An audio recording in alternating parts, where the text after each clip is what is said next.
मनुष्य का जो जीवन है वो एक चक्र के समान है। ये जीवन चक्र हमेशा घूमता रहता है।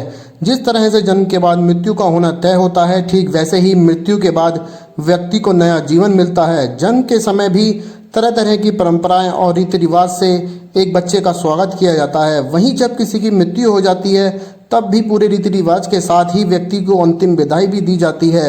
हर धर्म में अंतिम विदाई को लेकर अलग अलग मान्यताएं हैं।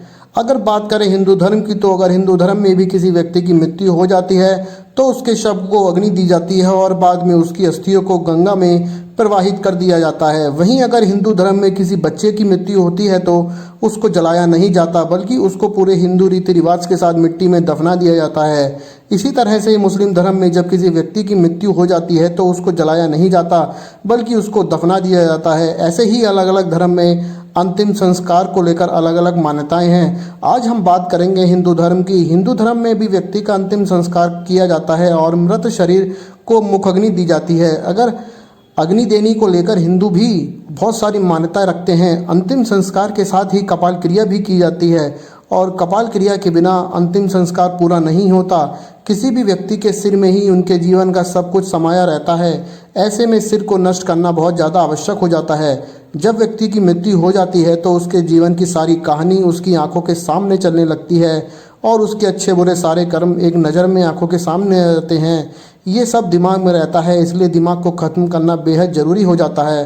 अन्यथा अगले जन्म में भी व्यक्ति पुराने जीवन की बातों को याद करता रहता है और कई बार कपाल क्रिया न किए जाने की वजह से इंसान का विवेक भी सही नहीं रहता। अंतिम संस्कार हो जाने के बाद इस क्रिया को कभी नहीं छोड़ना चाहिए। जब शव को मुखाग्नि प्रदान कर दी जाती है तब उसके करीब आधे घंटे के बाद शव की जो चमड़ी और मांस होता है वह अधिकांश जल जाता है। उसी समय बांस में लोटा बांधा जाता है और बांस में बंधे हुए लोटे से शव के सिर वाले हिस्से में और अधिक घी डाला जाता है।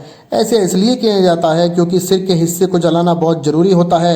सिर में जो हड्डियां होती हैं वो शरीर की तुलना में काफ़ी अधिक मजबूत होती हैं, इसलिए वो आसानी से जल नहीं पाती। उन्हें जलाने के लिए ज़्यादा घी की आवश्यकता होती है, इसलिए उन्हें ज़्यादा घी डालने की प्रक्रिया को ही कपाल क्रिया के नाम से जाना जाता है। दोस्तों, अगर कभी ऐसा होता है कि सर का कोई हिस्सा नहीं जल पाता तो अगले जन्म में भी व्यक्ति को बीते जन्मों की बात याद आती रहती हैं और अंतिम संस्कार करने के बाद इस क्रिया को अनिवार्य रूप से किया जाता है।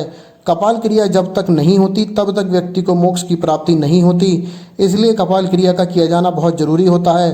तभी व्यक्ति को मोक्ष की प्राप्ति होती है, वह संसार के सारे बंधनों से मुक्त हो जाता है।